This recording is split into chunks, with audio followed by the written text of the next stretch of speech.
People think the worst part of a haunting is what you see. They are wrong. The worst part is what you wait for by Tuesday morning.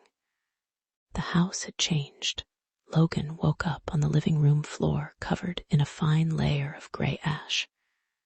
There was no fire in the fireplace. The chimney was boarded up decades ago, but the ash was everywhere. It tasted like charcoal and old copper pennies when he turned on his main camera. The audio meter was maxing out. The red bars were spiking into the danger zone. But the room was totally silent. That was when we found the door. It wasn't there on Monday. I know every square inch of that hallway. I swept it. But on Tuesday morning, right between the pantry and the back porch, there it was, a heavy, dark wooden door. No knob, just a rusted iron keyhole, right in the center, and the smell. Oh, the smell. It didn't smell like a musty basement. It smelled like river mud, like wet dog, like something that had been trapped under wet leaves for a very long time. Heh, heh, Logan was ecstatic. He called it the jackpot. He brought over his heavy tripod and jammed his shotgun microphone right up against the wood. He whispered into his personal mic, "Guys, we just found a hidden room. We are going to try and get a camera feed underneath the gap."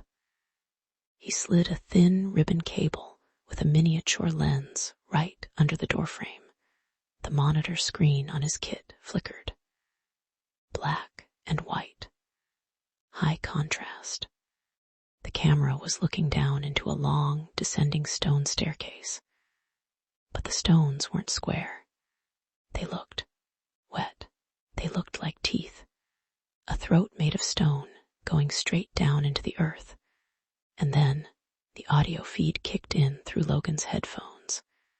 We heard a sound clack, clack, clack. It sounded like billiard balls hitting each other, or heavy wooden blocks. Then a voice. It didn't come through the door. It came out of the speaker of Logan's disconnected smartphone sitting on the counter.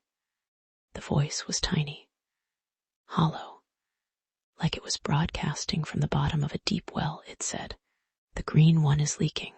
Logan frowned. He looked at the monitor on the camera feed. At the very bottom of those stone steps, something was sitting. It was Barnaby.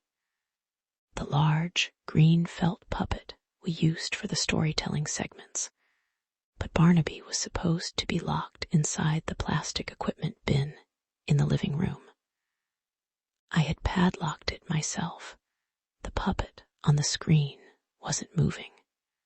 Its mouth was stitched open, wider than it should go.